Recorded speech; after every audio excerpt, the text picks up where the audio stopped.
What's your preference for freestyle / long range? HDZero or DJI goggles 2? To be completely honest with you, HDZero is only my preference for racing. If you really wanted to go long range, HDZero would be better than DJI. DJI has a hard cap. Depending on what hardware you're using, it's between 13 and like 23 kilometers. I think there's a combination. Blunty, you don't have to fill me in because it doesn't matter. I always forget that there's like one combination that can go to 30 kilometers, I think.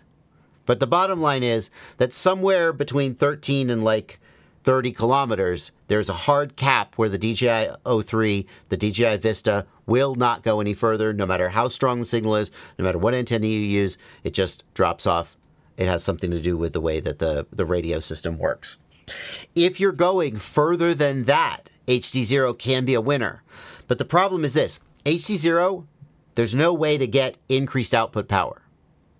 Theoretically, you could install an external amplifier on the aircraft. If it was a big frickin' aircraft, and you could get a 5-watt HDZero signal, theoretically, you could do that. No one's doing that. So your HDZero VTX caps out at 1 watt, and that's it. And if you can go, however far you can go on 1 watt, if you got some really high gain antenna that gets you out to 50 kilometers, HDZero wins over DJI for long range. But if you are within that hard cap, the O3 is probably going to give you more usable range just because it's magically good at range. And the other thing you should keep in mind is that analog is there.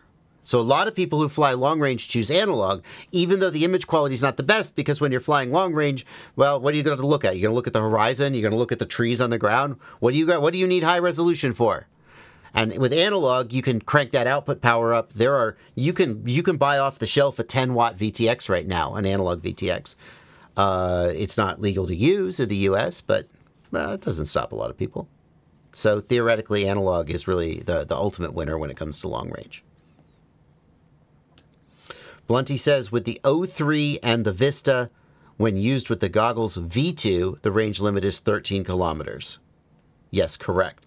Whenever you're using the V2 goggles, the range limit is 13 kilometers. On the G2 and the Integra, if you're using the Vista, you get 30 kilometers. And if you're using the O3, you get 23 kilometers. Okay, maybe next time I'll remember that, Blunty. I only have to be told something 3 or 4 times before it sticks. So, assuming that by long range you meant less than those hard caps, I would choose DJI. And if I needed to go further than those hard caps, I would think about using analog instead of HDZero because of the access to increased output power. I don't know why, and I'm sure there's a good reason. I don't know why HDZero doesn't release like a 2-watt or a 5-watt VTX. Like, at the end of the day, it's just an amplifier and it's just heat dissipation, but like you put a big honking gigantic VTX with a fan on it and you could have a more powerful VTX, and I think it would improve the position of HDZero. I don't know, maybe there's a reason. Carl's a smart guy and I'm sure he's thought of that and there's a reason he's not doing it, but I've always sort of wondered that.